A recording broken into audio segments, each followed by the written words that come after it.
Hey guys, how's it going out there? Hope you're doing well. I'm having a pretty good day. It is Friday, so I'm looking forward to the weekend. Let's have a good one. Let's get started. I've done a lot of homework here. I've got a lot of links underneath. I would like you to check them all out. There's a lot of stuff going on right now, so let's get to it. I'm going to make this quick, so stay with me. The first thing that I want to talk about is Chrysler. I don't know how many of you heard, but they are closing the Jeep Chrysler plants in Ohio, and they are moving all that production over to China. They are expected to start production in China in mid 2014, and with the Jeep line, pretty much over a period of time, the entire Jeep line is going to be built in China. And like I said, they're going to try and get it started in mid 2014, and they want to get up to 500,000 cars or Jeeps produced per year. And they say the reason for the move is that it's cheaper to make them in China than it is here in the United States. And again, here we go, just another big blast to the middle class people here in the United States. I feel for those people who are in Ohio, because the Jeep is mainly made in the state of Ohio. So all that work is going over to China, and those American jobs will be lost. According to the report, it's cheaper to make them in China and then ship them back to the United States. So there'll be two links about this story underneath. Check that out. The next thing I want to talk about is drones. There was a show on TV on Wednesday by Nova. It's called Rise of the Drones. And what Rise of the Drones was about, I don't know if any of you saw that, but what it was about, it was the dangers and what's going on with drones right now. It was really intense. I saw some of the Cliff Notes versions of it, and the ethics behind drones, what they're used for, and basically, what people say in the news and this and that is that drones are good, drones are for your safety. But Nova's approach about it was that drones are not for your safety, and they are for warfare, they are for attacking your civil liberties. And it was a great show. Like I said, I didn't see it, but I saw Cliff Notes of it, and I thought it was really intense. Some of the comments that were said is that, when people hear the word drone, they imagine it to be used for military purposes, but new technologies have made drones smaller, easier to put together, more affordable, and for only a few $100s, anyone can pick up a drone kit and put it together and use it at their home. Okay, well that's, that could be true. I'm not looking to get a drone. Another article here is Rise of the Drones on the PBS channel, focuses on the moral and ethical questions of remotely piloted aircraft drones. Nova explores the normality use of drones, and experts say that this is only going to expand. Rise of the Drones basically was looking at the troubling world of unmanned flight, and the PBS show probes the little bit that's understood of drones, and they're really trying to expose the overall picture as to what the drones are going to be used for. One article was called Collateral Damage, and it says major ballistic missiles are unmanned and don't put any operator at risk. We did some of the most destruction from the air with ballistics without a man being at risk. That doesn't mean that they are operated without great responsibility if they were operated by the good guys. Okay, but you got to question, who are the good guys? Okay, just because the United States have these drones and other countries have these drones, are they quote unquote the good guys? I have my reservations about that. And going on with this, here's another link that I found about the Nova story and drones. It says video game partnerships. The military is in some ways starting to free ride off of the video game industry. where it is used to be the opposite.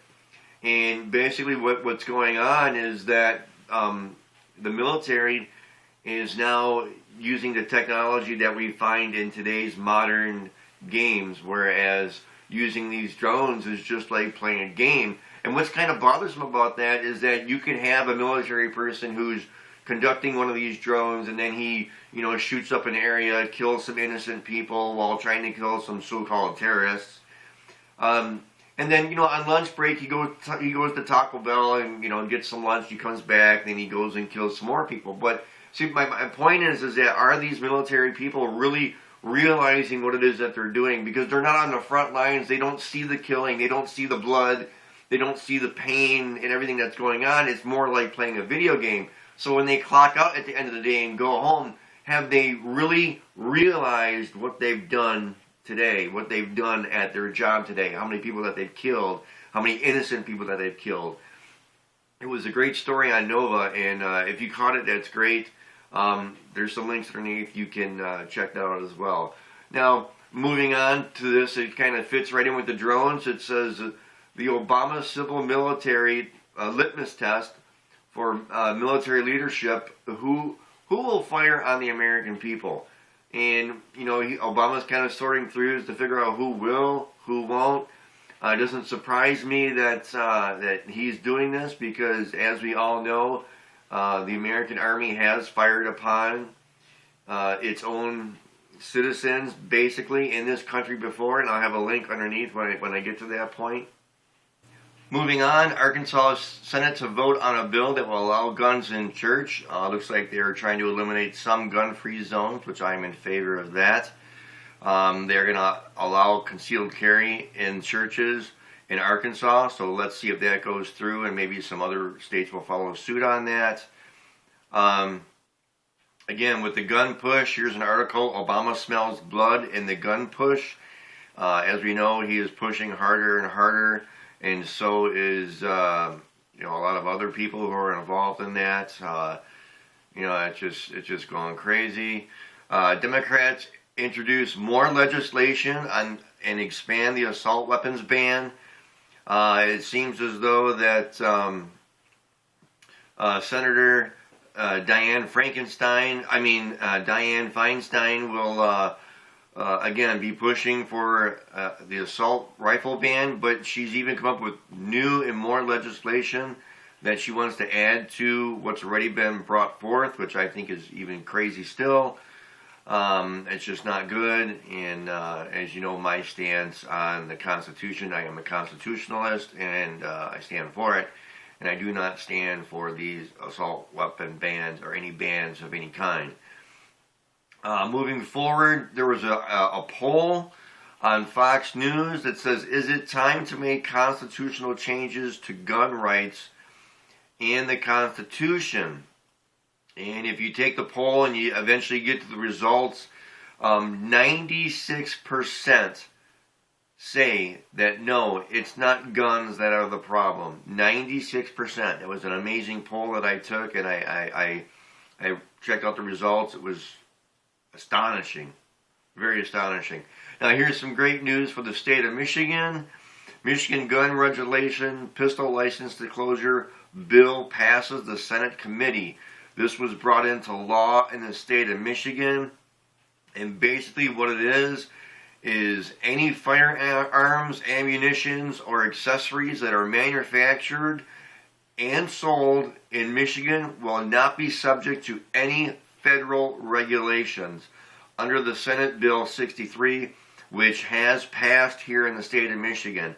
I want to applaud the state of Michigan for joining several other states who are against these new gun regulations, and it is very clear to me that there is a divide going through this country right now, and a lot of these states are drawing their line in the sand.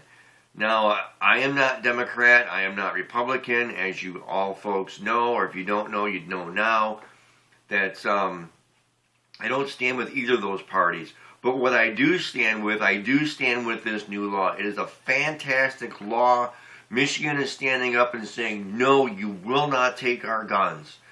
You will not take our ammunition. You will not take any accessories. The other thing this law does is that it opens the door for new companies to come here to Michigan and start manufacturing their products here in Michigan. I think that is a great idea. I want to applaud the Michigan legislation for doing this. Like I said, there are several other states that have done this. And the person that introduced this law was Senator Phil Pavlov, P-A-V-L-O-V. It's called the Firearms Freedom Act for the state of Michigan. And, you know, it's just, I think it's great that Michigan drew their line in the sand and said, you know what, enough is enough. There are several other states that have done this. And the nation is definitely being divided right now. It definitely is. And what side are you on is basically the question. And what are you willing to do to defend your freedom? Michigan, the state of Michigan stepped up to the plate, and I'm really happy that they did this. And again, getting back to U.S. soldiers firing on people here in the United States, they weren't necessarily U.S. citizens, but I got this link from Alex Jones, and I really don't trust Alex Jones that much, so whenever I get a link from him, I want to do research. So I did do some research, and it's actually called the Wounded Knee Massacre. This happened on December 29th, 1890. And according to the folklore that's based on this story, what happened is that the Lakota Pine Ridge Indians were stripped, they lived in South Dakota, were stripped of their guns. On the morning of December 29th, the troops went into camp to disarm the Lakota Indians. One version of the events claims that during this process of stripping the guns, the Lakota Indian, a deaf tribesman named Black Coyote, was reluctant to give up his rifle, claiming he had paid a lot for it. A scuffle over Black Coyote's rifle escalated, and a shot was fired, which resulted in the reaction of the 7th Cavalry's opening fire indiscriminately from all directions, killing men, women, and children, as well as some of their own troops. Those few Lakota warriors who still had weapons began shooting back and attacking the troopers, who were quickly suppressed, and the Lakota fire was stopped. The surviving Lakota fled, but the U.S. cavalrymen pursued them and killed them. Those were unarmed. By the time it was all over, folklore says that it was 150 men, women, and children of the Lakota Sioux tribe that were killed. There were a remaining 51 wounded. But other folklore suggests it was more of around 300 dead, and there were 99 that were wounded. So there's your proof. The American Army has indeed fired upon people in this country. Unarmed people.